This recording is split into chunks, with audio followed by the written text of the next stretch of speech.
Hello everyone, welcome to the TGT lab. तो आज हमारा डे 3 है इस सीरीज़ का, जो हम 15 डेज़ में कंप्लीट करने वाले हैं। अगर आप लोगों ने पहली वीडियोस नहीं देखी हैं तो प्लीज़ चैनल को विज़िट करें और वो वीडियोस देखें, सो दैट कि आप समझ पाएंगे कि आज हम वीडियो में क्या कंटिन्यू करने वाले हैं। आज हम कंप्लीट करेंगे इंडियन ज्योग्राफी, और इंडियन ज्योग्राफी में जितने भी डिस्क्रिप्टिव क्वेश्चन आंसर्स बन सकते थे मैंने बनाए हैं, और वो सारे ही बहुत इंपॉर्टेंट हैं। 9th क्लास की एनसीईआरटी से कंप्लीट एनसीईआरटी के क्वेश्चंस जो भी क्वेश्चंस जो हैं उनके आंसर्स मैंने फ्रेम किए हैं, और वो बहुत ही इंपॉर्टेंट है। सो गाइस, कंटिन्यू करते हैं इस सीरीज़ को। हमारा चैप्टर फर्स्ट जो है उसका नाम है इंडिया, साइज़ एंड लोकेशन। यहाँ से हम शुरू करेंगे। तो बिल्कुल बेसिक सा क्वेश्चन है, ये बेसिक से शॉर्ट है लेकिन तुम इसको पॉइंट में ऐड कर सकते हो। Question is, what is the area of India? जो लैंड मास है इंडिया का वो अराउंड 3.28 मिलियन स्क्वायर किलोमीटर है, और इंडिया का जो टोटल एरिया है वो 2.4% है of the total geographical area of the world. ठीक है, और इंडिया जो है वो हमारी 7th लार्जेस्ट कंट्री है वर्ल्ड में, और लैंड बाउंड्री इसकी अराउंड 15,200 किलोमीटर है। ठीक है, ये जो फैक्ट्स हैं, जो डेटा है, अगर ये आप लोग याद रखेंगे तो ये जो हमारे आंसर है उसको थोड़ा इफेक्टिव बनाएगा। ठीक है, और इससे हमें मार्क्स भी ज़्यादा मिलने के बहुत बहुत चांसेस हैं। नेक्स्ट क्वेश्चन है, what is the longitudinal extent of India and state its two implications.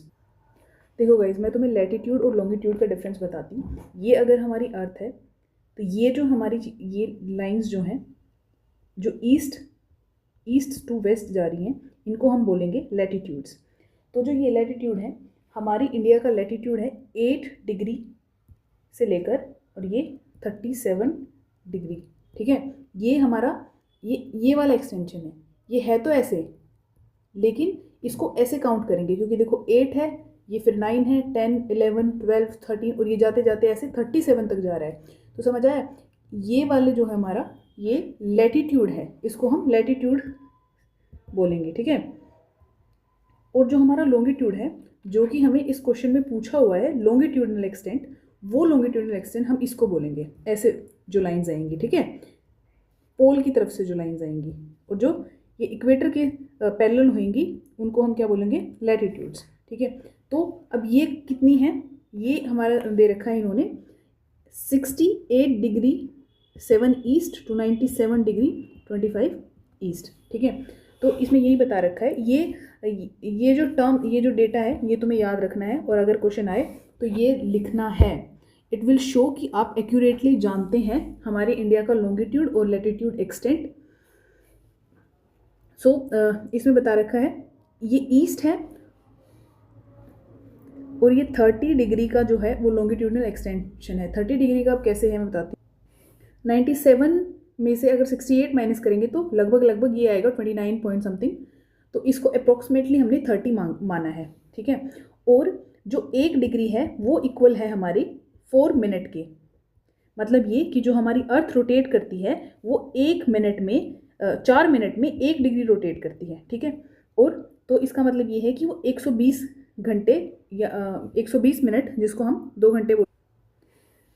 तो जो इसका 68 टू 97 जाने में ये 2 घंटे लेगी। ठीक है, तो इसलिए जो हमारा ये जो ईस्टर्न और वेस्टर्न पॉइंट्स है ना, उनके बीच में 30 डिग्री का डिस्टेंस है। तो अगर हम इसको टाइम वाइज देखें तो ये 2 आवर्स का डिस्टेंस हो गया, कि अगर यहाँ पर 7 बजे हैं तो यहाँ पर 9 बजे होंगे। ठीक है, तो ठीक ऐसे ही इसलिए हमने स्टैंडर्ड मेरिडियन लाइन जो है इंडिया में है, जो कि पूरे इंडिया में एक तरह से सेम टाइम शो करती है। इस पूरे क्वेश्चन का जो एक्सप्लेनेशन थी वो यही थी, जो कि आप लोगों को समझ में आ गई होगी। ये भी काफ़ी इंपॉर्टेंट क्वेश्चन है।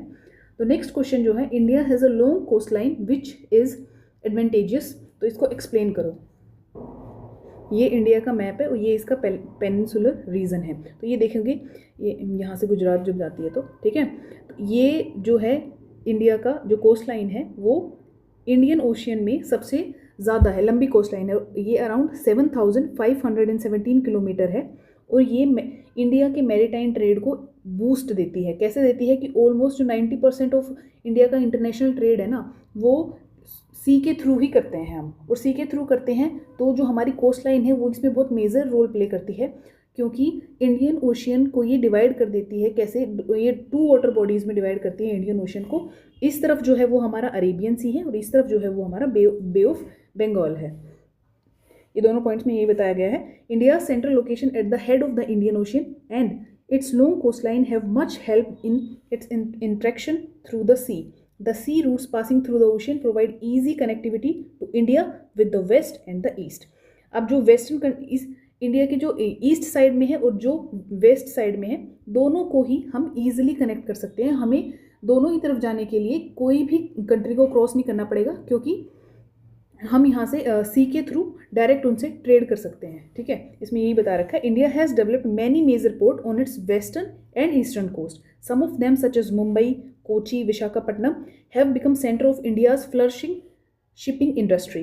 जो ईस्टर्न और वेस्टर्न कोस्ट है, ये ईस्टर्न कोस्ट है हमारी इंडिया की और ये वेस्टर्न कोस्ट है। दोनों पे ही बहुत मेजर पोर्ट्स हैं जिसके थ्रू इंडिया ट्रेड करता है अपनी नेबरिंग कंट्रीज़ के साथ। And this long coast line on the Arabian Sea and the Bay of Bengal has help India to establish close maritime contact with which way West Asia की तरफ से। Waste Asia में कौन कौन से लगते हैं हमारे? अफ्रीका लगता है, यूरोप, ठीक है। और ईस्ट एशिया में साउथ ईस्ट नेशंस जो भी होंगे वो सारे यहाँ से हम ट्रेड उनका फॉलो करते हैं। ओके, तो नेक्स्ट क्वेश्चन हम आएंगे, what are the 3 major physical division of India? Most important question है गाइज, आने के बहुत चांसेस है। अगर इस चैप्टर से क्वेश्चन आया तो यही एक क्वेश्चन है जो देखने को मिल सकता है। तो जो फर्स्ट है वो है great mountain in the north. अब हमें पता है अगर ये हमारा इंडिया है तो नॉर्थ साइड में क्या है? नॉर्थ साइड में हमारे माउंटेन्स हैं, ठीक है। और फिर हमारे पेनिनसुलर प्लेटो आ गया, सेंट्रल हाईलैंड्स आ गए, ठीक है। ईस्टर्न साइड में हमारे माउंटेन्स हैं, वेस्टर्न साइड में हमारा डेजर्ट है और फिर हमारी ये ओशियन है, ठीक है। तो ग्रेट प्लेन के बारे में डिस्कस करेंगे और जो प्लेटूज ऑफ पेनिनसुलर इंडिया है उसके बारे में। First is the great mountain of the north. This physical part lie between the great mountain of the north and the peninsular प्लेटू। It has build by the deposition of sediments brought by the rivers, alluvial and extremely level. It extends from the east to west about 2500 kilometre in length. इसमें जो है ये बताया हुआ है कि अगर ये हमारी इंडिया है तो यहाँ से शुरू होते हैं हमारे हिमालयाज और वो जाते हैं ऐसे यहाँ तक, ठीक है। तो ये अराउंड 2500 किलोमीटर का एरिया है जिसमें ये पूरा एक्सटेंट है और जितनी भी हिमालयन रिवर्स हैं वो अपने साथ लेकर आती हैं सेडिमेंट्स और वो यहाँ पर डिपॉजिट करती हैं। इसलिए ये जो गंगा जो रिवर है वो यहीं से जाती है। तो ये एरिया मोस्ट फर्टाइल एरिया है, ठीक है। ये मोस्ट फर्टाइल एरिया है गंगेटिक प्लेन्स का, ठीक है। तो the next is the great plains. The plain consist of 2 river basin, Indus और गंगा, जो कि मैंने अभी बताया ही आपको। इंडस कहाँ पर है हमारी? इंडस रिवर है हमारी। अगर ये हमारा इंडिया है तो ये यहाँ से ये अगर हिमालय से ये यहाँ से आ रही है गंगा इधर से और ये हमारी जा रही है इंडस यहाँ से, ठीक है। और इंडस रिवर है ये यहाँ से अगर ऐसे तो, और ये इसके ट्राइब्यूटरीज हैं, ठीक है। तो ये दोनों ही जो है वो हमारे ग्रेट प्लेन बनाती हैं।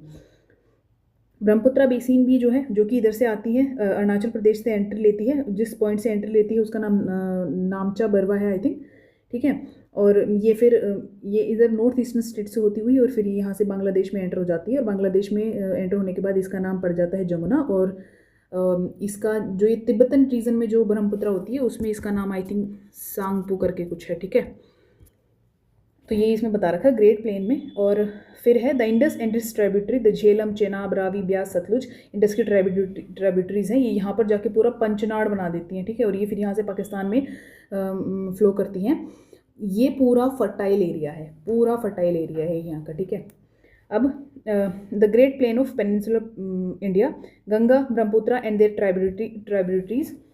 Tributaries flow into the Bay of Bengal, Indus and Brahmaputra originate beyond the Himalayas, and the entire plain region is very fertile and major occupation of the people is agriculture here, ठीक है। Fertile है, fertility अच्छी है भाई soil की, तो obviously बात है कि एग्रीकल्चर जो है वो सबसे ज़्यादा होगा इस एरिया में।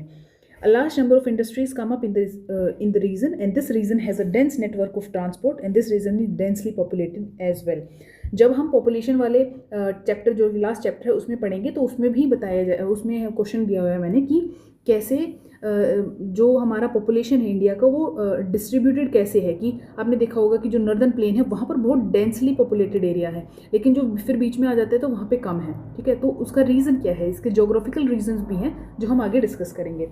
Next question is there is a difference of 2 hours. ये देखो मैंने अभी बताया था ना कि जो हमारा 1 डिग्री है वो 4 मिनट के इक्वल है, तो इसका मतलब ये हुआ कि जो 30 डिग्री होगा उसको 30 मल्टीप्लाई बाई 4 तो बन जाएगा ये हमारा 120 मिनट। ठीक है, 120 मिनट इक्वल टू है 2 आवर्स। तो वही है कि ये जो जोग्राफिकल एक्सटेंट है ये हमारा 30 डिग्री के अराउंड है, तो ये 2 आवर का जो लोकल टाइम है ईस्टर्न मोस्ट पार्ट्स और वेस्टर्न मोस्ट पार्ट से वो कैसे है वही बताना है इसमें।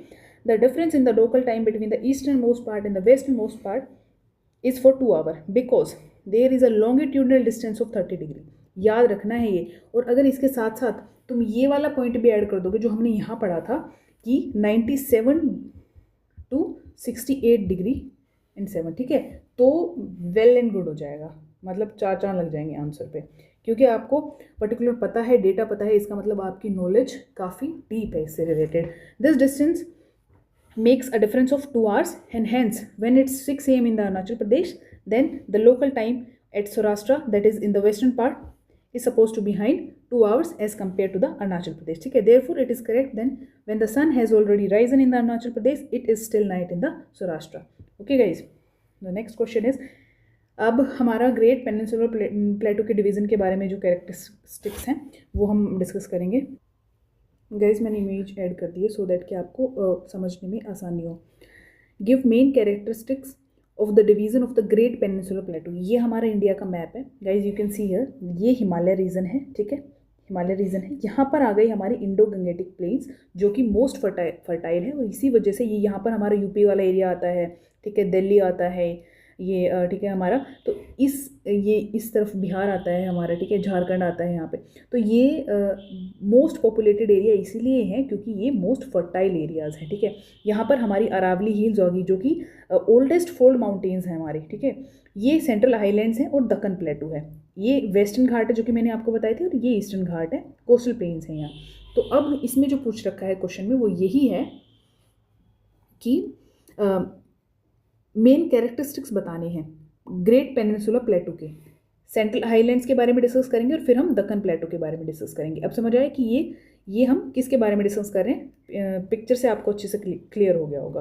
तो नाउ सेंट्रल हाईलैंड्स की बात करेंगे तो these highlands are made up of hard igneous and metamorphic rock. Most important question है, हार्ड इग्नियस और मेटामॉर्फिक रॉक है जो ये इससे बने हुए हैं।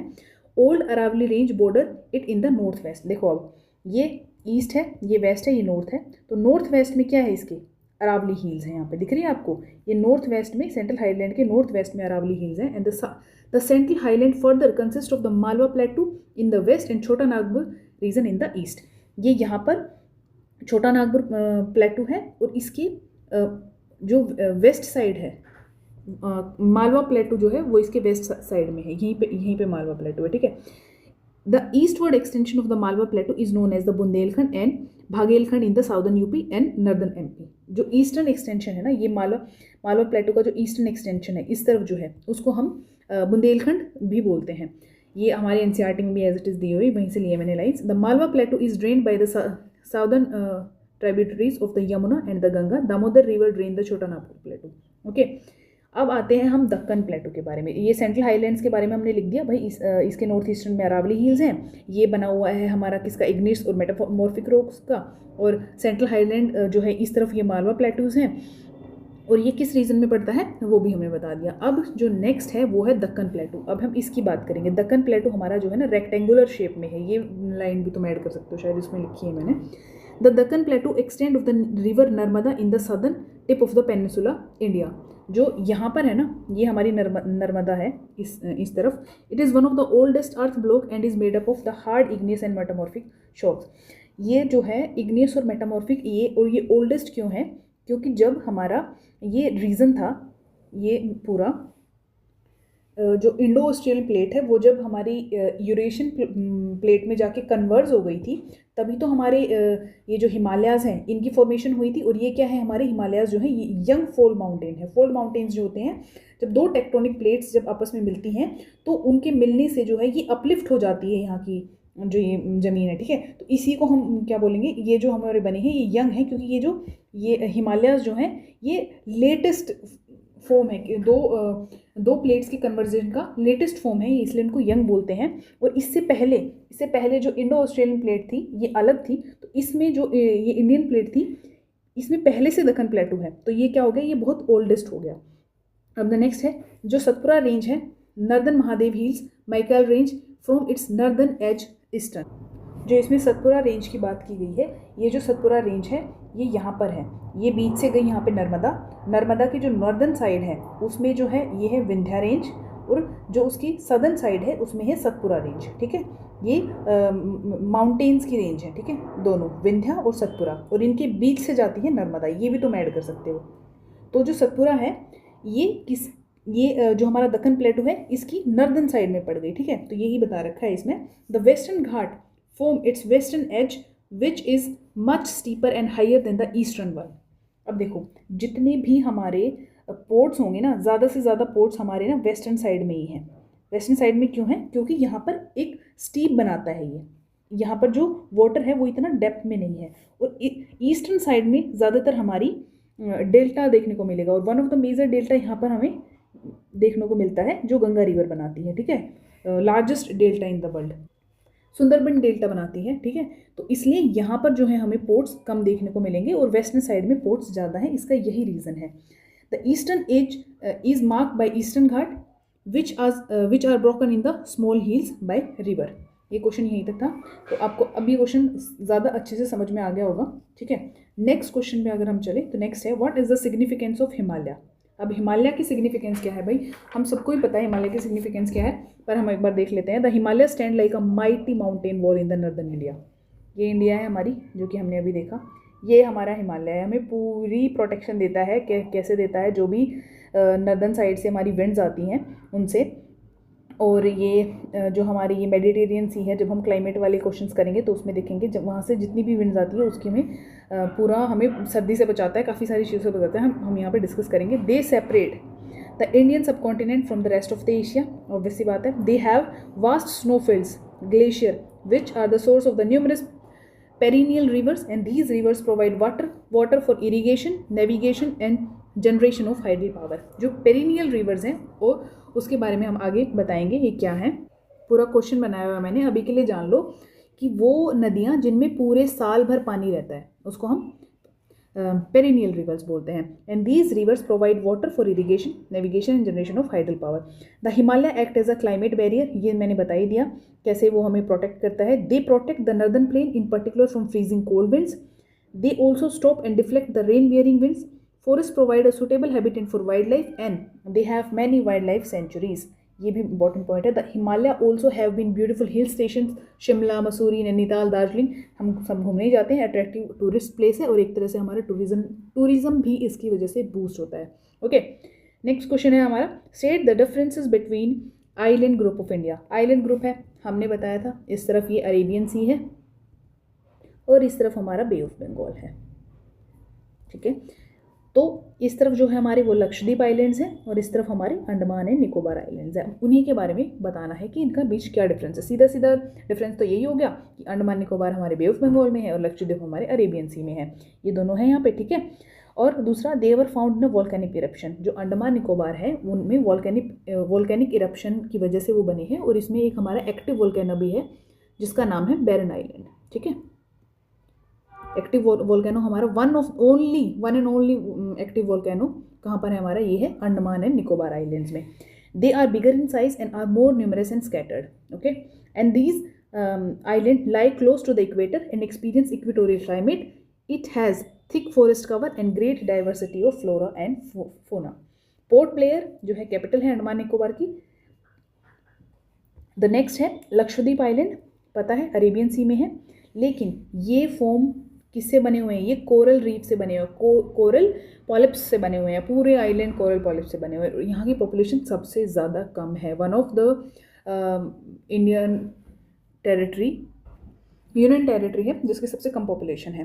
कारावती आइलैंड्स जो हैं वो क्या है? लक्षद्वीप की एक तरह से कैपिटल बोल सकते हैं हम, कैपिटल है। They are smaller in size that of a ring और हॉर्स शू शेप में है। They are called atolls and these island group have great diversity of flora and fauna and the Pitti island which is uninhabited has a bird sanctuary. ठीक है, ये differences तुम लिख सकते हो अगर आइलैंड्स के बारे में पूछे तो। Write the few lines on the Deccan Trap of the Peninsular Plateau. What do you think about, what do you know about the distinct feature of the Peninsular Plateau called the Deccan Trap? अब Deccan trap के बारे में मैंने तुम्हें पहले बता दिया था कि वो कैसे बने, कितने ओल्ड क्यों हैं, तो इसमें भी वही सब चीज़ें हैं बट थोड़ा सा अलग तरीके से हैं। ब्लैक सोयल एरिया है पेनिसुलर प्लेटू में, इसको हम डेक्कन ट्रैप बोलते हैं। The black soil area in the peninsular प्लेटू, जो पेनिनसुलर प्लेटू, चूँकि मैंने बताया था कि ये ट्रायंगल शेप का है, इसमें जो भी ब्लैक सोयल जिस भी एरिया में, उसको हम डेक्कन ट्रैप बोलते हैं। This is form by the volcanic activities, so the rocks are igneous rocks, जो हमने पीछे भी पढ़ा था। These rocks have been denuded over time and are responsible for the formation of the black soil. अब black soil जो है उसमें ना कॉटन की खेती बहुत अच्छी होती है, ये बहुत बार क्वेश्चन आया है। ठीक है, the Aravalli lie on the western and the northwestern margin of the peninsular plateau and these are highly eroded hills and are found as broken hills. अब ना तुम अपना ना ये जो मैंने मैप बनाया ना, इसको छाप लेना कि कौन सी जगह क्या चीज़ है, बस उसी को बना के लिखना है कि ईस्टर्न साइड में ये है, वेस्टर्न साइड में ये है, नॉर्दर्न में ये है, सदर्न में ये है, ये इसकी बाउंड्री से टच होता है, ये इससे, ये भी हमारे खुद में पॉइंट बन जाएंगे। ठीक है, तो अब हमारा नेक्स्ट क्वेश्चन है, वेस्टर्न और ईस्टर्न घाट्स के बीच में भी डिफरेंशिएट करना है। कैसे करते हैं? जो ये है हमारे ईस्टर्न घाट और ये है हमारे वेस्टर्न घाट। ठीक है, अब जो वेस्टर्न घाट है, they lie parallel to the western coast. Obvious सी बात है, यही वेस्टर्न घाट्स हैं, ये वेस्टर्न कोस्ट है हमारी, पैरेलल हैं दोनों। They are continuous and can be crossed through passes only. Continuous है वेस्टर्न घाट हमारे एंड द एवरेज हाइट है 900 से 1600 मीटर। हाईएस्ट पीक जो है वो अनाईमुड़ी है, हाईएस्ट पीक जो है वो अनाईमुड़ी है और 2695 मीटर है। The western Ghat mark the western edge of the Deccan plateau. ठीक है, ये मैंने अभी किया था, डेक्कन प्लेटू को, वेस्टर्न पार्ट को ये टच करती है। Eastern Ghat stretch from the Mahanadi valley to the Nilgiri in the south. Nilgiri, ये यहाँ पर नीलगिरी हिल्स हैं साउदर्न एरिया में, और जो नीलगिरी की हाईएस्ट पीक है वो है डोडा बेटा। ठीक है, डोडा बेटा नाम है उसका। सॉरी। अब है एवरेज हाइट जो है वो 600 मीटर है। The highest peak is Mahendragiri. Eastern Ghat की हाईएस्ट पीक जो है वो महेंद्रगिरी है, महेंद्रगिरी हिल्स। और ईस्टर्न को हम ये एक और ऐड कर सकते हैं पॉइंट, इसको ईस्टर्न को हम कोरोमंडल कोस्ट भी बोलते हैं, कोरोमंडल कोस्ट। ठीक है, और जो वेस्टर्न है हमारी, जो वेस्टर्न घाट्स हैं उनको हम मालाबार कोस्ट बोलते हैं। ये भी आप पॉइंट ऐड कर सकते हो इसमें। ठीक है, next question is classify the northern plane on the basis of the variation of the relief और फीचर। अब उसके रिलीफ और फीचर की बात करते हैं। जो हमारे नॉर्दर्न प्लेन्स थे, जो कि मैंने तुम्हें बताया था कि फर्टाइल है बहुत ज़्यादा, इसलिए वहाँ की फर्टिलिटी की वजह से वहाँ पर पॉपुलेशन जो है, पॉपुलेशन डेंसिटी हाई है। ठीक है, तो अब इसमें बताना है कि किस बेसिस पर वो जो रिलीफ फीचर्स हैं उसमें वेरिएशंस क्या क्या हैं। तो ये हमारी बेसिकली चार पार्ट्स हैं। क्या है? भाबर, तराई, भांगर और खादर। ये क्या है? ये डिवीज़न है नॉर्दर्न प्लेन का। जो भाबर है वो, इसके लिए भी मैंने तुम्हें मैप ऐड कर दिया है, ये देखो, ये भाबर बेल्ट है। ठीक है, यहाँ पर आती है शिवालिक रेंज हमारी, शिवालिक रेंज जो है वो सदर्न मोस्ट रेंज है हिमालय की। सबसे पहले आते हैं हमारे ग्रेट हिमालयाज, और उनको हिमाद्री भी बोलते हैं। फिर आते हैं हमारे लेसर हिमालयाज, और फिर आती है शिवालिक रेंज। ठीक है, अब शिवालिक रेंज के बाद से शुरू होती है, ये हमारी सबसे पहले आती है बाबर जो है, the river after descending from the mountains deposit pebbles in the narrow belt lying parallel to the slope of the Shivalik. ठीक है, शिवालिक जो है स्लोप शिवालिक की, उसके पैरेलल में ही है बाबर बेल्ट। ठीक है, अब फिर आती है तराई। जो बाबर बेल्ट है ना, उसमें स्ट्रीम्स, जितनी भी स्ट्रीम्स हैं ये सारी डिसअपियर हो जाती हैं। ठीक है, ये याद रखना, डिसअपियर हो जाती हैं और ये पैरेलल है शिवालिक के। ठीक, और ये नॉर्दर्न मोस्ट बेल्ट है, देखो सबसे नॉर्थ साइड में है, अगर इसका बेल्ट का डिवीज़न करें तो नॉर्दर्न मोस्ट बेल्ट है बाबर, ठीक है। ये सारी स्ट्रीम्स इसमें डिसअपियर हो जाती हैं, दिखती नहीं है। फिर आती है तराई। तराई जो है वो बाबर के साउथ में है, बाबर बेल्ट के साउथ में है तराई। ये यहाँ पे तराई लिखा हो लेकिन ये यहाँ है तराई, ठीक है। तराई बेल्ट यहाँ पर, ये बाबर के साउथ रीजन में है। और ये वेट है, ये जो है ना हमारी, ये वेट है और स्वैम्पी है, स्वैम्पी रीजन है और मार्शी रीजन है। स्ट्रीम जो हमारी डिसअपियर हो गई थी बाबर में, वो यहाँ पर रीअपियर हो जाती हैं, ये बात का ध्यान रखना है, ठीक है। ये दोबारा से दिखने लगती है जो यहाँ पर डिसअपियर हो गई थी। और इस रीजन में, तराई रीजन में क्या है, थिक फॉरेस्ट और वाइल्ड लाइफ है यहाँ पर। यमुना रिवर जो है ना वो इसकी ईस्ट साइड में है, तराई बेल्ट की ईस्टर्न साइड में है, यहाँ पे यहीं से तो निकलती है यमुना, ठीक है, और फिर वो जाके ऐड हो जाती है, ट्राइब्यूटरी है, ईस्टर्न ट्राइब्यूटरी है, राइट ट्राइब्यूटरी है गंगा की। तो इसके बाद हमारा आता है तराई। द सदर्न बेल्ट है बाबर बेल्ट की, the river and the stream reemerge and create a wet swampy and marshy region known as the Terai. They was thickly forested area but was later on cleared for cultivation. अब है बांगर। बांगर जो है वो the largest part of the northern plain is formed of the older alluvial soil है, most fertile है, they lie above the flood plains of the river and present a terrace like feature. Terrace like feature में ये ऐसे present होती है, ठीक है, ऐसे, ठीक है। The soil is in the region contain kankar modules in them and the part is known as Bhangar. Bhangar में कंकर्स होते हैं, लार्जेस्ट पार्ट कवर करती है, ओल्डर एल्यूवियल है, along with the river bed आती है ये और फॉर्म करती है terrace higher than the flood plains. Flood plains से हाइयर टेरेसेस बनाती है ये, ठीक है। और यहाँ की सोयल कैसी होती है, कैल्कुरस डिपॉजिट्स होते हैं यहाँ पे, कंकर जिसको हम बोलते हैं। फिर आता है हमारा लास्ट वाला खादर। खादर जो है यंगेस्ट डिपॉजिट्स हैं प्लेन्स के और वो बहुत फर्टाइल होते हैं और ऑलमोस्ट ये है ना रिन्यू होते रहते हैं हर साल, एंड देयरफॉर वो फर्टाइल है क्योंकि हर साल रिमूव हो रहे हैं, आइडियल है कल्टीवेशन के लिए।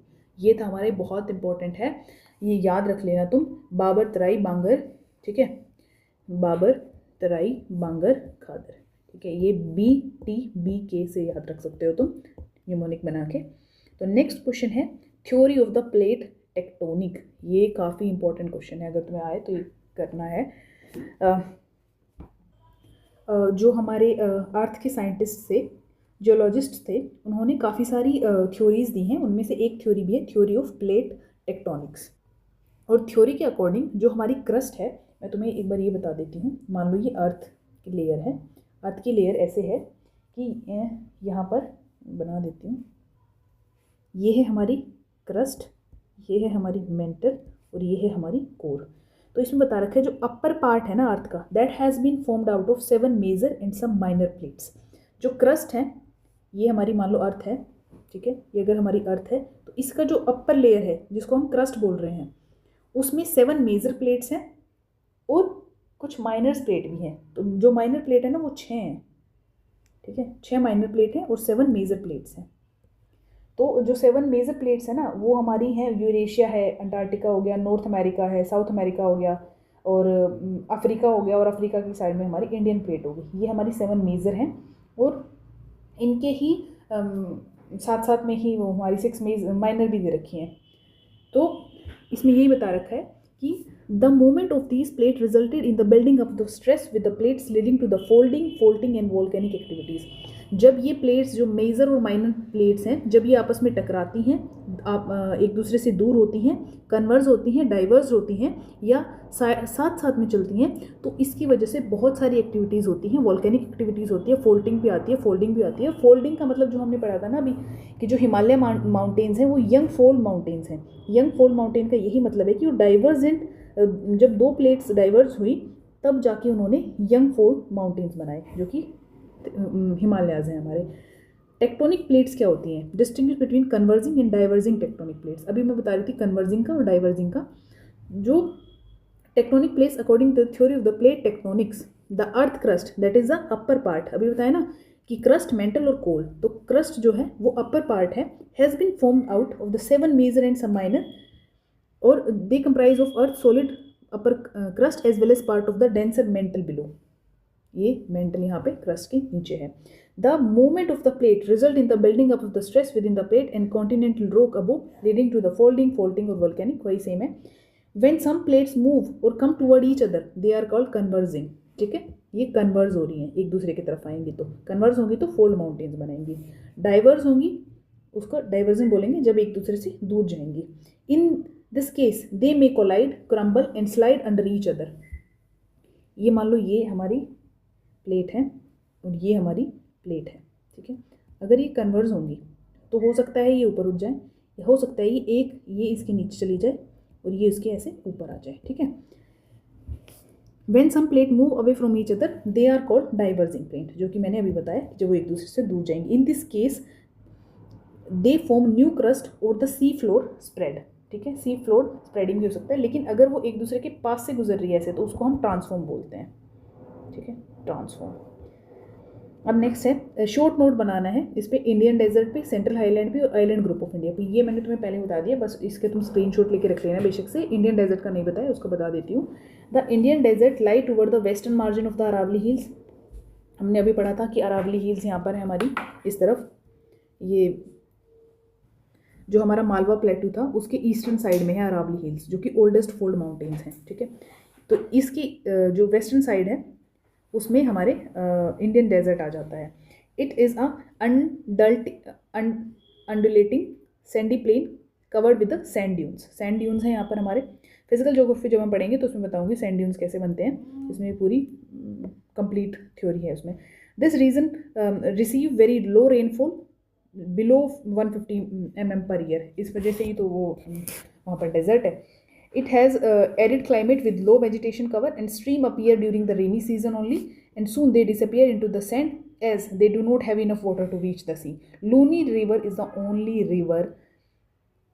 only large river है इस रीजन में। तो अगर क्वेश्चन आ जाए लूनी रिवर कहाँ पर है तो ये हमारे इस तरफ पड़ेगी, राजस्थान की साइड, ठीक है। बार्चन्स cover the larger area, but longitudinal dunes become more prominent near the Indo-Pakistan border. The Indian desert is popularly known as Thar desert, ठीक है। सेंट्रल हाईलैंड्स का तुम पढ़ लेना, इसमें से स्क्रीनशॉट ले लेना, सेम वही है जो मैंने ऊपर डिस्कस किया है। मोस्ट इंपॉर्टेंट हो सकता है कि फिजियोलॉजिकल डिवीजन ऑफ इंडिया में आ जाए तो तुम तीनों पॉइंट्स बना के लिख सकते हो।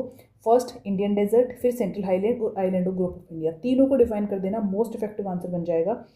ये भी सेम वही है, ऊपर लक्षद्वीप का है और फिर अंडमान और निकोबार का है, ठीक है। अब मैंने फिजियोलॉजिकल, अरे यार ये एक सेकेंड, फिजियोलॉजिकल डिवीज़न का मैंने तुम्हें पहले ही बता दिया है। ये देखो फिजियोग्राफिक डिवीज़न आ जाए इंडिया का तो 6 फिजियोग्राफिक डिवीजन है। हिमालय माउंटेन्स हो गई जो हमने पढ़े थे, नॉर्दर्न प्लेन्स आ गई, फर्टाइल है, पेनिनसुला प्लेटू आ गया, ठीक है, ओल्डेस्ट प्लेटू है, और इंडियन डेजर्ट आ गया, फिर ये हमारा वेस्टर्न साइड में इंडियन डेजर्ट आ गया, कोस्टल प्लेन्स आ गए और आइलैंड आ गए। जो मैंने यहाँ पे तुम्हें फोटो दिखाई थी उसमें ये सारी चीज़ें डिफाइन कर रखी हैं। देखो ये भी यहाँ पर थार डेजर्ट आ गया, ये हमारा हिमालय रीजन आ गया, ठीक है, दक्कन प्लेटो आ गया, सेंट्रल हाईलैंड्स आ गए, घाट्स आ गए हमारे, ठीक है। तो यही सब है इसमें 6 हैं, इसको तुम लिख भी सकते हो कि there are 6 physiographic divisions of India. ये है आइलैंड्स हैं, कोस्टल प्लेन है, इंडियन डेजर्ट है, पेनिनसुला प्लेटो। ये रट लो बिल्कुल, ये क्वेश्चन तो बिल्कुल रट लो, आ जाए तो पूरा एक लाइन में एलोब्रेट कर देना, 4 नंबर का बढ़िया क्वेश्चन तैयार हो जाएगा। अब हम आते हैं चैप्टर नंबर 3 पे जो कि ड्रेनेज है। इसके भी मैंने मोस्ट इंपॉर्टेंट क्वेश्चंस यहाँ पे लिखे हैं, तो अब हम इनको डिस्कस करेंगे। देखो जो ये पेरिनियल रिवर और नॉन पेरिनियल रिवर का जो मैंने तुम्हें बताया था ना, इसमें मैंने इस क्वेश्चन में यहाँ पर इसको पूरा डिफाइन कर दिया है किस तरीके से। जो पेरिनियल रिवर्स हैं मैं शॉर्ट में बता देती हूँ, वो नदियाँ जिनमें वाटर फ्लो जो है वो पूरे साल रहता है, ठीक है। और नॉन पेरिनियल रिवर जो है वो नदियाँ जहाँ पर सीजनल, जब सीज़न होता है, जब रेन होती है तभी उनमें वाटर फ्लो करता है, वरना नहीं करता। ये एक बेसिक सा रीज़न था, अगर कुछ याद रहे ना रहे, बट अगर ये याद है तो तुम इसको एलोब्रेट करके लिख देना। कोई भी क्वेश्चन छोड़ना नहीं है क्योंकि there is no negative marking, ठीक है। डिस्क्रिप्टिव में कोई भी नेगेटिव मार्किंग नहीं है, कोई क्वेश्चन नहीं छोड़ना है, नहीं भी आता फिर भी मैंने तुम्हें बताया कि अपने प्रैक्टिकल एक्सपीरियंस से, अपने ग्राउंड एक्सपीरियंस से, जो भी तुमने अब तक लाइफ में सीखा है, देखा है, उसी बेसिस पे जितना भी तुम्हें उसके बारे में पता है वो लिख देना। 1 नहीं तो 2 नहीं तो कुछ मार्क्स तो तुम्हें ज़रूर मिल जाएंगे, क्योंकि नेगेटिव मार्किंग बिल्कुल भी नहीं है। तो तुमने छोड़ के नहीं आना है, मेरा कहने का मतलब कोई भी क्वेश्चन तुमने वहाँ पर छोड़ना नहीं है। पेरिनियल रिवर जो है that flow throughout the year are termed as perennial river, they have more or less even flow throughout the year, like Ganga. चाहे ज़्यादा पानी हो चाहे कम हो, लेकिन वो बहती हैं, उनमें रहता है पानी। The rivers that do not flow throughout the year are termed as non perennial. They are seasonal rivers. मैं बताया ना कि जब सीजन होगा तभी, रेनी सीजन होगा तभी वो होंगी, जैसे कि शुभ्रन रेखा। अगर तुम एग्जाम्पल लिख दोगे ना पर्टिकुलर, वो भी बहुत इफेक्टिव लगेगा, ठीक है। The river of the Himalaya region are perennial in nature. Himalaya regions में जितनी भी है, क्योंकि भाई ग्लेशियर्स हैं, ग्लेशियर्स जब मेल्ट होते हैं तो उसमें थ्रू आउट द ईयर पानी रहता है, वहाँ पे कोई ऐसा उनको वेट नहीं करना पड़ता कि भाई जब बारिश होगी हम तभी मतलब फ्लो करेगा वाटर, ठीक है, क्योंकि ग्लेशियर्स तो मेल्ट होते रहते हैं। They have their source in the snowfield and glacier of Himalaya which supply water of these rivers throughout the year. वही है ये। During monsoon the Himalaya receive very heavy rainfall and rivers discharge heavy flow of water, and during dry period the river are fed by the melting snow and glacier of the lofty great Himalayas range. Hence the Himalaya river flow throughout the year. Okay, perennial और non perennial rivers में different पता चल गया। ये भी काफ़ी important question है। अगर डायरेक्ट क्वेश्चन ये नहीं आता है तो भी तुम पेरिनियल और नॉन पेरिनियल के बारे में लिख सकते हो, कि अगर तुम हिमालयाज रिवर के बारे में लिख रहे हो तो एक पॉइंट ये ऐड कर सकते हो भाई हिमालयाज रिवर पेरिनियल रिवर्स है, ठीक है। अब जो नेक्स्ट क्वेश्चन है वो आता है रिवर बेसिन। एक्चुअल में रिवर बेसिन क्या होता है? मान लो ये गंगा जा रही है यहाँ से, ठीक है, ये इसकी राइट हैंड ट्राइब्यूटरीज हैं, ये इसकी यहाँ से लेफ्ट हैंड ट्राइब्यूटरीज हैं, ठीक है। ये क्या है? हमारी गंगा। अब इसने ये इतना रीजन यहाँ पे घेर लिया, ये यहाँ पे पूरा रीजन इसने घेर लिया है। तो इस रिवर ने और इसके ट्राइब्यूटरीज ने जितना भी ये एरिया घेर रखा है, इसको हम रिवर बेसिन बोलेंगे। बिल्कुल सिंपल लैंग्वेज में मैंने तुम्हें बताया, ठीक है। पढ़ते हैं आंसर को। The area drain by the single river system comprising main river and its tributary is called its drainage basin or river basin. The term drainage describe the river system of an area. Small stream flowing from different directions come together to form a main river. Tributaries हैं, गंगा की tributaries थी, एक में आके मिल रही है, main river को वाटर फ्लो बढ़ा रही है, ठीक है। It has number of tributaries and distributaries. अब ट्राइब्यूटरीज और डिस्ट्रीब्यूटरीज में भी तुम्हें डिफरेंस बताऊंगी। The river ultimately drain into a large water body such as lake, sea और in the ocean.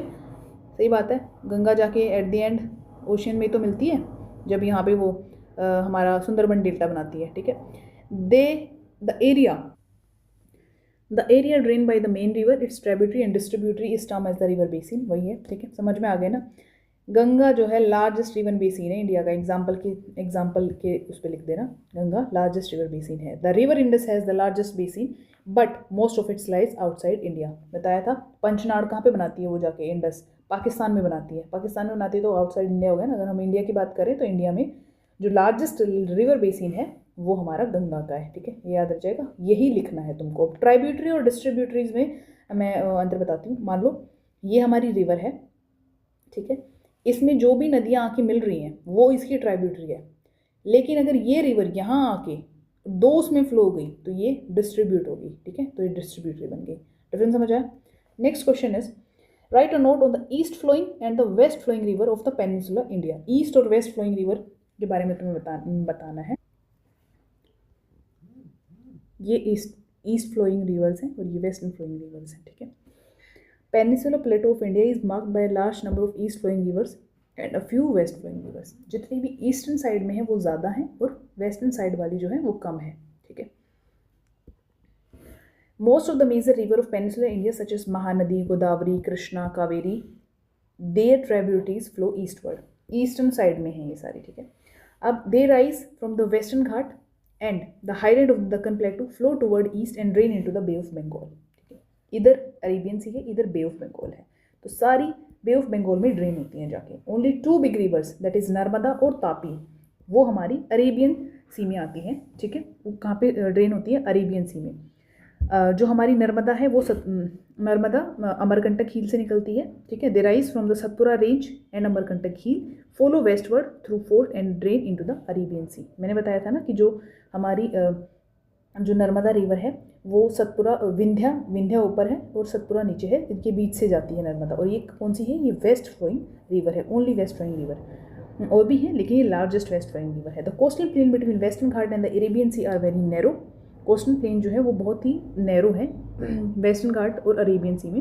Hence the west flowing coastal river are short and swift flowing. Sabarmati, Mahi, Bharatpuzha, Periyar are the west flowing rivers, and the Sabarmati and the Mahi originate in the central highland and flow into the Arabian sea, ठीक है, Arabian sea में जाती हैं ये जो है ना, इसकी मैं लिस्ट भी प्रोवाइड कर दूँगी तुम्हें टेलीग्राम चैनल पर। ये टेलीग्राम चैनल का नाम है द TGT लैब, तुम वहाँ पर देख लेना। मैं ईस्ट फ्लोइंग और वेस्ट फ्लोइंग रिवर्स का प्रॉपर लिस्ट बना के वो कर दूँगी ताकि तुम याद कर लो और एग्जाम्पल लिखने में तुम्हें आसानी हो, ठीक है। Western Ghat form the main water divided in Peninsular India, and the east flowing rivers have wide basins. They have a dendritic drainage pattern with many tributaries joining them. अब जो ये डेंड्रिटिक ड्रेनेज पैटर्न होता है ना, ये कैसा होता है कि मान लो ये रिवर जा रही है, यहाँ से इसमें ऐसे जुड़ गई, यहाँ से इसकी ट्राइब्यूटरी ऐसे जुड़ गई, ठीक है, यहाँ से इसकी जुड़ गई, यहाँ से इसकी जुड़ गई, तो इस पूरे पैटर्न को हम डेंड्रिटिक पैटर्न बोलेंगे रिवर का, ठीक है। The west flowing river flow between highland and have elongated courses. They have trails and rectangular drainage pattern, and they flow through Rift Valley and are fold guided rivers. They form estuaries as their mouths, and the west flowing rivers do not form delta. अब देखो मैंने तुम्हें बताया था ये Sundarban delta बनाती है, इधर डेल्टा बनते हैं, दैट इज़ वाई यहाँ पर क्या है, हमारे पोर्ट कम है, और इधर एस्चुरीज बनती हैं, दैट इज़ वाई हमारे यहाँ पर इस तरफ पोर्ट ज़्यादा है, ये डिफरेंस है। समझ आया? क्वेश्चन काफ़ी अच्छा था ये भी। नेक्स्ट क्वेश्चन है, अब ये ना लास्ट पॉइंट है हमारा चैप्टर का, पॉल्यूशन के बारे में, रिवर पॉल्यूशन के बारे में बता रखा है, ड्रेनेज चैप्टर के हम अभी क्वेश्चन आंसर कर रहे हैं तो उसका, तो ये भी काफ़ी इंपॉर्टेंट क्वेश्चन है, इसको तुम पढ़ सकते हो। Write the note about the cause and remedy of the river pollution, या फिर explain any 3 reason for pollution of river in India, discuss any 3 causes of water pollution, ठीक है, इंपॉर्टेंट क्वेश्चन है क्योंकि ये सेंटर का एग्जाम है। कुछ क्वेश्चंस वो ऐसे भी देंगे जो प्रॉब्लम जो सेंटर प्रॉब्लम्स हैं, ठीक है, जो तो pollution of river by discharge of untreated sewage water and industrial effluents is a big means। जो भी अनट्रीटेड वाटर है उसको डिस्चार्ज कर देते हैं डायरेक्ट, उसको किसी भी ओपन रिवर में भेज देते हैं, वो one of the major reason है इंडिया में कि वो रिवर्स को पोल्यूट कर रहे हैं, and they are changing a life giving rivers into a toxic streams. Dumping the garbage into the stream is another cause of the river pollution, ठीक है। जो डोमेस्टिक, म्यूनसिपल और इंडस्ट्रियल और एग्रीकल्चर डिमांड है ना वाटर के लिए, वो भी क्या हो रही है, राइज हो रही है, और उस वजह से the river due to ever increasing population has led to exploitation of water। population increase हो रही है, water की ज़्यादा नीड हो रही है, और लोग सेव नहीं कर रहे हैं, ऐसे ही वेस्टेज ऑफ वाटर भी कुछ लोग कर रहे हैं जिनको ज़्यादा नॉलेज नहीं है इसके बारे में। Excessive uncontrol use of this main source of fresh water has reduce their volume and has affected the quality of water. Increase urbanisation, industrialisation के इंक्रीज होने से भी पॉपुलेशन जो लेवल है रिवर्स में वो बढ़ रहा है, और जो रिवर की सेल्फ क्लींजिंग कैपेसिटी है कि वो खुद से क्लीन हो जाएगी, क्योंकि जब उसमें नया वाटर ऐड होगा तो वो खुद से क्लीन हो जाएगी, वो बिल्कुल घट रही है, क्योंकि भाई नया वाटर तो ऐड होने से पहले ही पोल्यूट हो रहा है। इतने सारी चीज़ें, इतने सारे ये अर्बनाइजेशन और इंडस्ट्रियलाइजेशन बढ़ने की वजह से फैक्ट्रीज बढ़ गई हैं, ठीक है। Concern over rising pollution in our river led to the launching of the various river action plans। Ganga action plan बनाया था, यमुना एक्शन प्लान बनाया था रिवर्स को क्लीन करने के लिए, पता नहीं भाई ये इंप्लीमेंट हो रहा है या नहीं हो रहा, हमें तो दिख नहीं रही गंगा और यमुना क्लीन हो रही है, ठीक है। अब the national river conservation plan भी आया था, that cover the 152 towns along with 27 interstate rivers and 16 state. Pollution abatement works are being taken up to 57 towns under it। 1 million liters of sewage is treated to be interstate diverted and treated। ये national river conservation plan है ना, इसका तुम लिख देना बेशक से, तुम्हें ये टाउन्स या याद रहे ना रहे, बट अगर तुम ये भी लिख दोगे ना तो भी इफेक्टिव लगेगा आंसर, ठीक है। Citizens should also take up responsibility to prevent river pollution. बिल्कुल सही बात है भाई, हमें भी लेनी पड़ेगी, वी आर रिस्पॉन्सिबल, तो हमें ही उसकी रिस्पॉन्सिबिलिटी भी लेनी पड़ेगी उसको ठीक करने के लिए। Garbage should not be disposed in the river, नहीं डालेंगे आज के बाद भाई। Industrial waste should not be dumped into the river, for sure, ये तो होना ही चाहिए। इस पे तो पूरा रूल बनना चाहिए कि भाई तुम ना लाइसेंस बनवा लो अपना, काइंड ऑफ जितनी भी ये इंडस्ट्रीज़ हैं, कि तुम अपना डंप कहाँ कर रहे हो अपने इसको वेस्टेज को, इंडस्ट्रियल वेस्ट को, कुछ ऐसा रूल रेगुलेशन होना चाहिए, तभी इससे वो छुटकारा पाया जा सकता है, वरना साफ़ करते रहो, वो गंदा करते रहेंगे तो कोई इस आउटपुट आ नहीं पाएगा पॉजिटिव इसका। Sewage and industrial effluent should be treated before discharging into the river. Okay guys, ये हमारा थर्ड चैप्टर कंप्लीट हो गया। फोर्थ चैप्टर हम आते हैं क्लाइमेट का। मोस्ट इम्पोर्टेंट चैप्टर है क्लाइमेट का, ठीक है। इसमें जो है regional variation, describe the regional variation in the climate conditions of India with the help of suitable examples. Regional variations बतानी है। रीजनल वेरिएशन क्या क्या है भाई, बहुत ज़्यादा है। कैसे? Certain region receive very high rainfall, जैसे कि नॉर्थ ईस्टर्न स्टेट है और वेस्टर्न कोस्टल प्लेन है, while other like Thar desert receive very low scanty rainfall, ठीक है। प्लेसेस जो कि लद्दाख है, कश्मीर है, बहुत ज़्यादा कोल्ड है, जबकि जो राजस्थान है वो बहुत हॉट है। Coastal region have an equal climate while places in the interior have an extreme climate. क्यों भाई? अब देखो भाई, ये जो कोस्टल एरिया के हैं, यहाँ पर जो इन्फ्लुएंस है ना वेदर का, वो ज़्यादा नहीं देखने को मिलेगा। यहाँ पर all the year almost same रहेगा, लेकिन जैसे जैसे आप अंदर जाओगे तो यहाँ पर आपको एक्सट्रीम वेदर चेंजेस देखने को मिलेंगे, ठीक है। यही इसमें बताया हुआ है। Area on the windward slope of the mountain receive heavy rainfall while leeward and the rain shadow area receive the less rainfall. अब जो विंडवर्ड स्लोप है ना, मान लो ये हमारा हो गया पहाड़, इसको ये यहाँ से आई, ये हवा आई यहाँ पे और ये बादल बन गया, ठीक है, यहाँ पे टकराई और यहीं पर ये बारिश हो गई, ठीक है। तो इस वाली साइड को जो हम बोलेंगे ना, ये हमारी विंडवर्ड स्लोप है, ये विंडवर्ड स्लोप है, गॉट इट, विंडवर्ड स्लोप है ये हमारी। और ये जो रह गई यहाँ पे सूखी रह गई जो, ये हमारी लीवर्ड स्लोप है, ठीक है। तो यहाँ पर लीवर्ड स्लोप में क्या हुआ, लेस रेनफॉल रिसीव की, रिसीव लेस रेनफॉल, और विंडवर्ड स्लोप में receive heavy rainfall. Coastal area with warm current flowing past it will be warmer than those area which have the cold current flowing close to it। आगे regional variations का अगर आ जाए तो सारी लिख देना पॉइंट्स बना के। नेक्स्ट है explain any 3 factor which affect the mechanism of the monsoon. Monsoon के मैकेनिज्म को कैसे इफेक्ट कर रहे हैं, कोई 3 फैक्टर बताओ ऐसा। The presence of land and water cause difference in temperature and this result in the difference in pressure which gives rise to the monsoon, and the monsoon wind blow from high pressure to low pressure and that determine the direction of the wind। जो monsoon winds हैं वो high pressure से low pressure की तरफ blow करती हैं। the movement of the westerly jet stream to the north of the Himalaya and the presence of the easterly jet stream। अब इसमें जो फर्स्ट पॉइंट था present of land and water, उसका जो मतलब वो है कि जो लैंड मास है ना हमारा, वो कंपेयर टू वाटर जल्दी गर्म होता है और जल्दी ही ठंडा होता है, ठीक है। इसकी वजह से भी हाई प्रेशर और लो प्रेशर बनता है, जो इफेक्ट करता है हमारे मॉनसून के मैकेनिज्म को। दूसरा है movement of the westerly jet stream, western disturbance और ईस्टर्न, उसकी वजह से भी हमारा पेनिनसुला समर में ये क्या है, the presence of the easterly jet stream over the peninsula during summer, ये इफेक्ट करता है मॉनसून को। The shift of the position of ITCZ, that is intertropical convergence zone in the summer over the Ganga plain about 5 degree north of the equator। अब ये जो ITCZ, ये हमारी India है, अगर ये हमारा ट्रॉपिक ऑफ कैंसर है, ये हमारा सब ट्रॉपिकल या टेम्परेट जोन है। क्या है? सब ट्रॉपिकल बोलो इसको या फिर बोलो टेम्परेट जोन। और जो ये नीचे वाला है ये हमारा क्या है, ट्रॉपिकल जोन है, ठीक है। तो जो ITCZ है वो समर में ना नॉर्थ में चला जाएगा, नॉर्थ में शिफ्ट हो जाएगा, और विंटर में वो, जिसकी वजह से हमारे मॉनसून के मैकेनिज्म में फ़र्क पड़ता है। अब ये रिट्रीटिंग मॉनसून पे बताओ, इस पे शॉर्ट नोट लिखो, ये इसमें पूछ रखा है।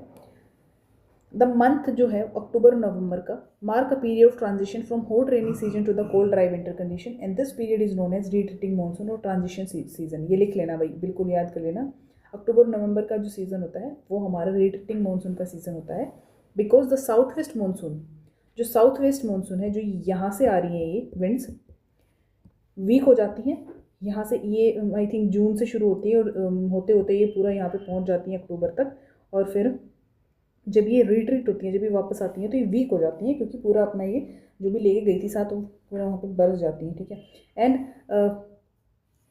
weaken and withdraw or retreat from India. And the retreat of monsoon is marked by clear sky and rise in the temperature, while days warm होते हैं, night cool और pleasant होती हैं. Owing to the high temperature and high humidity, weather become oppressive, and this phenomena is known as October heat. October heat भी बोलते हैं, जिसमें बहुत humid सा रीजन रहता है बिल्कुल, और चिपचिपी सी गर्मी होती है और अजीब सा मौसम हो जाता है उस वक्त. With the shift of the low pressure center of the Bay of Bengal in early November, cyclonic depression originating over the Andaman Sea move over the eastern coast.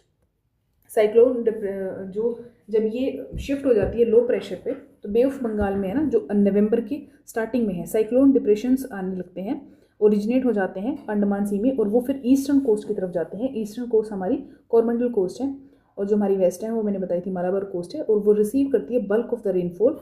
और कहाँ से? वो रिट्रीटिंग मानसून से. And this tropical cyclone cause heavy destruction and torrential rains in thickly populated deltaic reason of the Tamil Nadu और Andaman Nicobar. Retreating monsoon के दौरान ही ज़्यादातर हमारे ट्रॉपिकल साइक्लोन्स आते हैं. अब नेक्स्ट है, give reason why the bulk of the rainfall is concentrated over the few months in India. The major part of the annual precipitation of India is due to the southwest monsoon, and the reason behind concentration of rainfall over few months are follow. देखो define कर दिया ऊपर एक line में, और फिर जो पूछ रखा है वही, और फिर पॉइंट्स बना के लिख दिए. ऐसे ही करना है गाइस तुमने, ठीक है. By the early June, the low pressure zone over the northern India intensify and attract the moisture laden southwest monsoon. मैंने इसकी एक वीडियो डाल दूंगी, मानसून कैसे आता है इंडिया में, ठीक है, और कैसे फिर वो जाता है पूरा 5-10 मिनट की, इसकी एक पूरी प्रॉपर वीडियो बना के मैं डाल दूंगी, तो उसमें से देख लेना. जब तुम्हें समरी याद होगी तो अपने पॉइंट्स तुम खुद ब खुद बना के लिख दोगे वहाँ पे, ठीक है. इसको तुम पढ़ लेना. बाकी ये इसमें यही बता रखा है कि कैसे आती है और कैसे चली जाती है. These onshore winds are the main source of the rainfall in India, ठीक है. साउथ वेस्ट मानसून, ये इंडिया है, तो साउथ वेस्ट मानसून, साउथ की तरफ से जो विंड्स आती हैं वो अपने साथ मॉइस्चर उठा के लेके आती हैं, और फिर यहाँ पर ये बरस जाती हैं इंडिया में आके, ठीक है. और they originate in the south east trade wind over the warm sub tropical southern ocean and they bring abundant moisture. The advancing south west monsoon strike the southern part of the peninsula in early June. मैंने बताया था ना, जून में आती हैं और फिर वो नवंबर तक जाते जाते फिर वो रिट्रीट हो जाती है, वापस आने लगती हैं, तो वो बहुत कमज़ोर हो जाती हैं, वीक हो जाती हैं, ठीक है. और फिर वो वीक होती हैं तो क्या करती हैं वो, फिर यहाँ पे ये वेस्टर्न एरिया है ना, यहाँ पे जो वो मॉइस्चर वापस आते वक्त उठाती है वो फिर यहाँ पे छोड़ देते हैं, यहाँ बरस जाता है.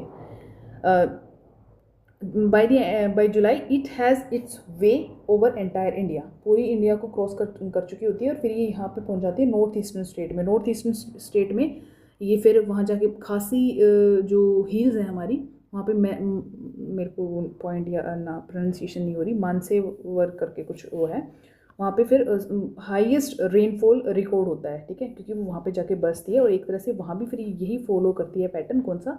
वो विंडवर्ड साइड और लीवर्ड साइड वाला, ठीक है. The duration of the monsoon between 100 to 120 days from early June to the mid September. Bulk of the rainfall in India is concentrated within these months, and the period is known in rainy season. उसको हम monsoon भी बोलते हैं, ठीक है. The Arabian sea branch and the Bay of Bengal branch of monsoon bring heavy rainfall over the 400 centimeter in the west coast area and the northwest state. Even dry area like Rajasthan और गुजरात में भी जो है कुछ rain receive करती हैं. ये जो अरेबियन सी वाली है ये यहाँ से चली गई, अब ये जो बे ऑफ बंगाल वाली है यहाँ से चली गई, ठीक है. तो फिर ये दोनों मिलके इस रीजन में बारिश करती हैं, ठीक है. इसमें यही बता रखा है लास्ट वाले पॉइंट में. अब आ गया chapter number 5, natural vegetation and wild life. What do you mean by natural vegetation, और इसकी इंपॉर्टेंस क्या है? It refer to the plant community which has grow naturally without human aid, without human interaction, has been left undistributed by humans for a long time, and this is also known as a virgin vegetation. And जो cultivated crops and fruits orchards form also part of vegetation but not natural vegetation, ठीक है. The importance of natural vegetation lies on to modify local climate, control soil erosion, regulate stream flows, support a variety of industries, provide livelihood for many communities and offer panoramic view for recreation. समझ आया कि ये जो importance है natural vegetation का वो क्या है? वो यही है, सॉयल इरोजन को कंट्रोल करती है, लोकल क्लाइमेट को मॉडिफाई करती है, रेगुलेट करती है स्ट्रीम फ्लोज को और सपोर्ट करती है variety of industries, providing livelihood for the many communities and offer panorama view for the recreation. It controls wind force, regulate temperature, and causes rainfall. It also provides humus on the soil and shelter to the wildlife. India's natural vegetation has undergone drastic changes, and still it holds key position in area of inaccessible hilly region and Marusthali. ये points बना के लिख देना तुम, ये मैंने points नहीं बनाए इसमें, ठीक है, काफ़ी important है ये भी. अब देखो endangered species के बारे में बताते हैं. Why are some of the animal and plants endangered in India? How can they be protected? Same question आ सकता है इसी सेंस में. What step have been taken by the government to protect flora and fauna of the country? वही, ठीक है. And 3 measures to protect wildlife, 3 measures to conserve ecosystem. Answer is this: endangered species are those species of flora and fauna which are in the danger of extinction. ठीक है, endangered हैं, जो लुप्त होने वाली हैं. In India about 1300 plant species are endangered. Quite a few animal species like one horn rhino, Indian tiger, Indian wild ass, black buck, red panda, Asiatic elephant, Indian bustard are endangered. ठीक है, ये याद कर लेना. The main cause that have led to the threat upon India's flora and fauna endangering many species that are hunting, illegal trade of animal की खाल का, उनके जो हड्डियां हैं, उनकी जो स्किन है, उनके जो सींग हैं, होन्स, बोन्स, स्किन, टस्क्स, ठीक है, उनका इलीगल ट्रेड, हंटिंग करना मेन रीज़न है एंडेंजर्ड का. सेकंड है reckless cutting of the forest to bring land under cultivation and settlement. Settled हो रहे हैं, फॉरेस्ट को काट रहे हैं, तो जानवर कहाँ जाएंगे भाई? कुछ टाइम के लिए इधर उधर घूम के एट द एंड मर ही जाएंगे. मेन रीज़न ये भी है. ठीक है, destructed the natural habitat of wild creatures and whipped off valuable species of trees.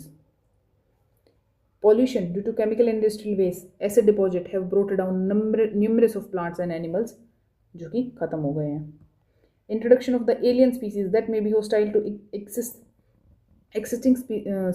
existing species and understanding the grave threat, conservation of the forest and wildlife habitat करना पड़ेगा इसका ये हमें कंजर्वेशन फॉरेस्ट और वाइल्ड लाइफ का, वरना ये बिल्कुल ख़त्म हो जाएंगी.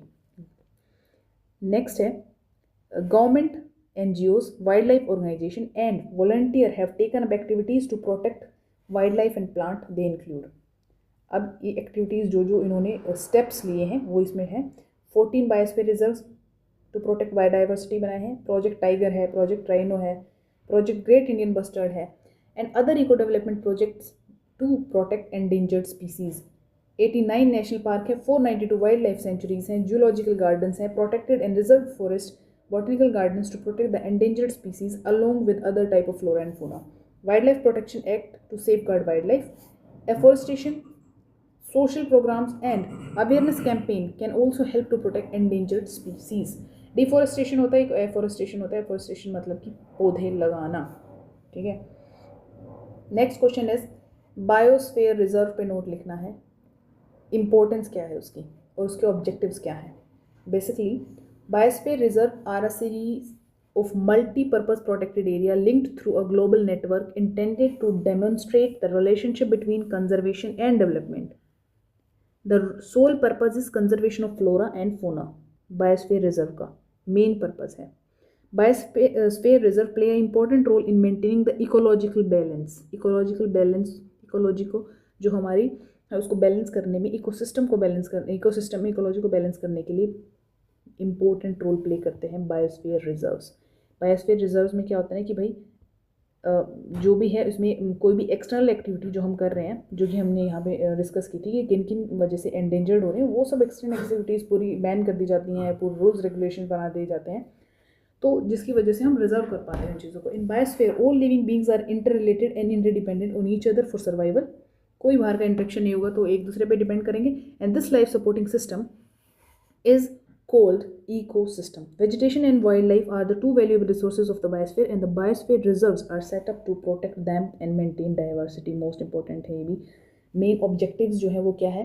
प्रोटेक्ट करना और कंजर्व करना बायोलॉजिकल डाइवर्सिटी को, दैट इज प्लांट को प्रिजर्व करना, एनिमल स्पीसीज को प्रेजेंट करना of a area of a natural form. जब कोई बाहर का इंट्रैक्शन नहीं होगा तो नेचुरली ग्रो करेंगे, नेचुरली एनहांस होंगी चीज़ें, वहाँ पर एक दूसरे पर डिपेंडेंट होंगी वो सर्वाइवल के लिए, कोई जो बाहर का एक्सटर्नल कोई भी सोर्स उसमें इन्वॉल्व नहीं होगा। तो to protect flora and fauna from the over exploitation, जब कोई पेड़ पौधों को काटेगा नहीं, वहाँ पे कुछ और चीज़ नहीं करेगा तो वो एक्सप्लॉइट ही नहीं होंगे, तो उसको प्रोटेक्ट करेंगे ये एक्सप्लॉयटेशन से। To undertake research and experiment in forestry, experiment और रिसर्च करने के लिए फॉरेस्ट्री में भी बायोस्फीयर रिजर्व बहुत इंपॉर्टेंट रोल प्ले करते हैं, क्योंकि उन्हें फिर एकदम नेचुरल फॉर्म में मिल जाएंगे ना वो, कोई जब उनका बाहर कोई एक्सटर्नल इंटरफेरेंस नहीं होगा। तो save endanger species and prevent extension of the valuable species, these are the 14 such, there are 14 such biosphere reserve in the India. Okay, important है। एक्सटेंट और एंडेंजर स्पीसीज में क्या अंतर है? अब एक्सटेंट स्पीसीज वो स्पीसीज और फ्लोरा और फोना है जो अब सर्वाइव ही नहीं करी, which are no more surviving even after search of the known और likely area where they may occur, they are no more found, जो है ही नहीं, जो बिल्कुल लुप्त हो चुकी हैं। The species may be extinct from an area, region, country, continent और द एंटायर अर्थ। सोचो तुम, पूरी धरती से ही चली गई हैं वो चीज़ें, that are extinct. Asiatic cheetah, pink headed duck are extinct in India, अब इंडिया में तो है ही नहीं, पहले थे अब है ही नहीं। Dodo and dinosaur are extinct from the entire earth. Endangered species are those, अब एंडेंजर्ड की बात आती है, ये जो कि मैंने अभी डिफाइन किया कि जो अभी डेंजर ऑफ एक्सटेंशन के मोड में है, कि भाई वो आने वाले समय में ख़त्म हो सकती हैं, लुप्त हो सकती हैं अगर उन पर अभी ध्यान नहीं दिया गया तो। They have decline in number at the alarming rate, if the negative factor that have reduce their number is not checked तो their survival difficult. And black buck, Indian rhino, Indian wild ass, Sangai, Indian tiger are endangered species in India. Black panda is an endangered species throughout the world. Okay, last chapter बचा है हमारा population. ठीक है, causes, what were the causes of the uneven population in India? Uneven का वही बताया था मैंने, क्लाइमेट की वजह से भी है, रिलीफ ऑफ द लैंड की वजह से भी है, इंडस्ट्रियल डेवलपमेंट जहाँ ज़्यादा होगा वहाँ पर ज़्यादा पॉपुलेशन होगी क्योंकि वहाँ पर ऑक्यूपेशन ज़्यादा होगा। ठीक है, ये सारे हैं इसमें। The population of India is unevenly distributed because of the following reasons. Reasons are relief of the land, where there is a mountains, rugged relief and the population is sparse. Flat and fertile region favour करता है, population density वहाँ पर ज़्यादा होगी। Climate, fewer people live in the cold climate, in very hot climate and where it is dry more people live in the area where climate is favourable. ना ज़्यादा cold में रहेंगे ना ज़्यादा हॉट में रहेंगे, तो फेवरेबल जहाँ होगा वहाँ रहेंगे, तो वहाँ पर डेंसली पॉपुलेटेड होगा ये reason. In region where the industrial development is more, population is dense as occupation are more. Moreover, the transport facility also favor the growth of the population. सीधी सी बात है, सीधे सीधे लाइन्स हैं, सीधे सीधे लिख देना, सीधे सीधे आंसर मिल जाएंगे 4 के 4। ठीक है, discuss the major component of the population growth. Population growth के कंपोनेंट्स बताओ ना भाई, पॉपुलेशन कैसे ग्रो कर रही है। ठीक है, और दूसरा, इसमें दूसरा क्वेश्चन ये बन सकता है, what are the factor causing changes in the size of population? तो there are 3 main component of the population growth. First is birth rate, death rate and migration.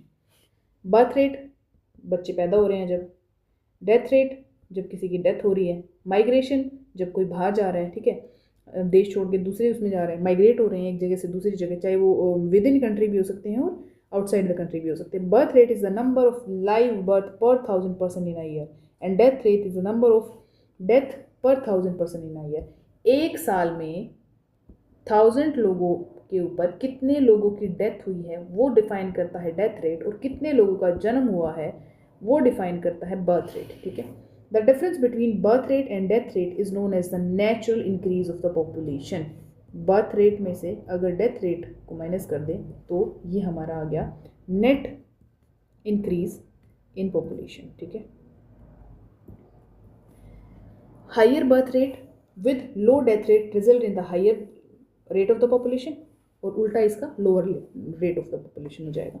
Migration is the movement of the people across region and territories. It can be internal मतलब within country and international between the countries and it play a significant role in changing the composition and distribution of the population.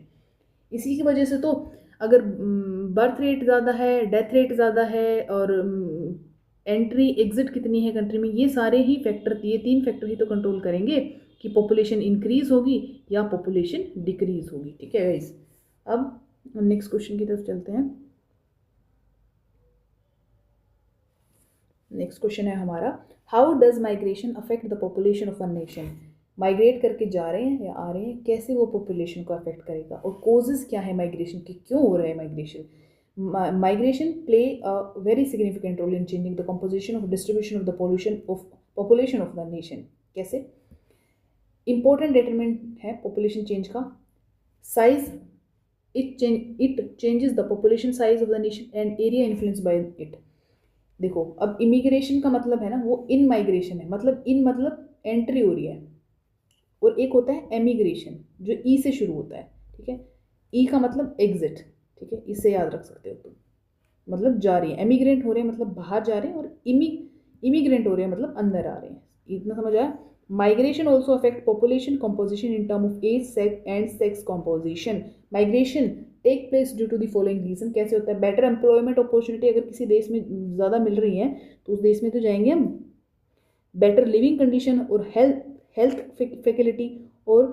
Facilities और educational facilities अगर ज़्यादा मिल रही है तब भी हम उस कंट्री में या स्टेट में जाने की ट्राई करेंगे. अब देखो, दिल्ली में जो है कितने सारे माइग्रेंट हैं, हाईएस्ट माइग्रेशन पॉपुलेशन है दिल्ली में. क्यों? क्योंकि भाई यहाँ पर अपॉर्चुनिटीज़ ज़्यादा हैं, यहाँ पर फैसिलिटीज़ ज़्यादा हैं, हेल्थ की बोल लो, एजुकेशन की बोल लो, लिविंग कंडीशन यहाँ की बेटर है, वेजेस यहाँ पर ज़्यादा मिलते हैं कंपैरेटिवली ओ अदर स्टेट. तो सब दिल्ली आने की ट्राई करते, भर चुकी है दिल्ली बिल्कुल. ठीक है, तो यही रीज़न है माइग्रेशन का. ये क्या है? इन माइग्रेशन है, विद इन द कंट्री हो रहा है. Account of natural climate like flood and drought और एपिडेमिक्स. नेचुरल कंडीशन की वजह से भी अब देखो, अगर कहीं पर एक रीज़न है वहाँ पर फ्लड आता है हर साल नवंबर के महीने में, तो भाई वो लोग तो जाएंगे ना वहाँ से. वहाँ क्यों रुकेंगे? वो किसी ऐसे रीज़न में जाएंगे जहाँ पर नहीं आता. ठीक है, ये भी रीज़न है. वॉर की वजह से, पार्टीशन और पॉलिटिकल अनरेस्ट की वजह से. अब पार्टीशन की वजह से तो इंडिया पाकिस्तान अलग हो गए थे, तो उसके बाद में ये जो हमारा सिटीजनशिप है हमारे पार्ट 1 में है, हाँ सॉरी, ये पार्ट 2 में है, आर्टिकल 5 to 11 में. ठीक है, आर्टिकल 5 to 11 में है सिटीजनशिप, और ये हमारा पार्ट 2 है. यार आज मेरा लिखने का मूड नहीं हो रहा. ठीक है, ये समझ आया इतना जो भी मैंने तुम्हें बताया. यही रीजंस हैं माइग्रेशन के, ये अगर आ जाए तो लिखने हैं आपको. Next question is what is meant by occupational structure, explain the occupational structure of India. ये एनसीईआरटी में क्वेश्चन था तो मैंने लिख दिया, काफ़ी इंपॉर्टेंट लगा मुझे. The distribution of the population according to different type of occupation is referred as to the occupational structure. Population का डिस्ट्रीब्यूशन हो रहा है किस बेसिस पे कि वो काम धंधा क्या करते हैं, उनका ऑक्यूपेशन क्या है, उसको ही हम ऑक्यूपेशनल स्ट्रक्चर बोलेंगे. Occupations are generally classified as primary activities में क्या क्या आते हैं? Agriculture, forestry, fishing, animal husbandry, mining and quarrying. Secondary activities में क्या आते हैं? Which include manufacturing industries, building and construction work. And tertiary activities में आते हैं transport, communication, trade, commerce and services.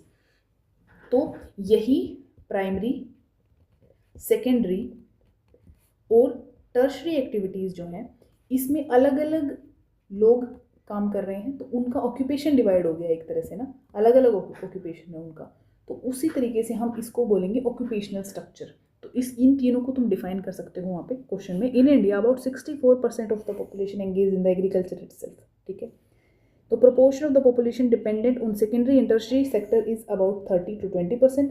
And there has been an occupational shift in India in favor of growing industrialization and urbanization. ठीक है guys, so this is it for today. ये questions खत्म हो गए. काफ़ी इंपॉर्टेंट क्वेश्चंस है guys, तुम इनके स्क्रीनशॉट ले सकते हो. ठीक है, स्क्रीनशॉट लेके तुम इनको बाद में रिवाइज कर लेना. ये पूरे चैप्टर का मैंने पूरी एनसीईआरटी में जितने भी थे क्वेश्चंस सारे इसमें डिफाइन कर दिए हैं. And thank you so much for watching this video guys. You can share it and comment below आपको कैसी लगी वीडियो, मेरे को प्लीज़ ज़रूर बताना. It will help me. Positive है या नेगेटिव है, जैसे भी होंगे मैं उनको कंसीडर करूँगी. And thank you so much guys. And also subscribe my channel. ये मेरा टेलीग्राम हैंडल है TGT Lab. ठीक है गाइज, इसको भी फॉलो करना. And thank you so much. That is it for today. और आज हमारा 3rd डे था इस सीरीज़ का. कल हम 4th डे में भी ज्योग्राफी करने वाले हैं. जो ज्योग्राफी का दूसरा सेक्शन दिया हुआ है हमारे सिलेबस में, उस सेक्शन को हम कल कंप्लीट करने की ट्राई करेंगे. होपफुली वो 2 पार्ट में बने, लेकिन मैं ट्राई करूँगी कि वो एक ही पार्ट में बन जाए. वीडियो थोड़ी लंबी हो सकती है, लेकिन we will continue this series till the exam. And thank you so much guys.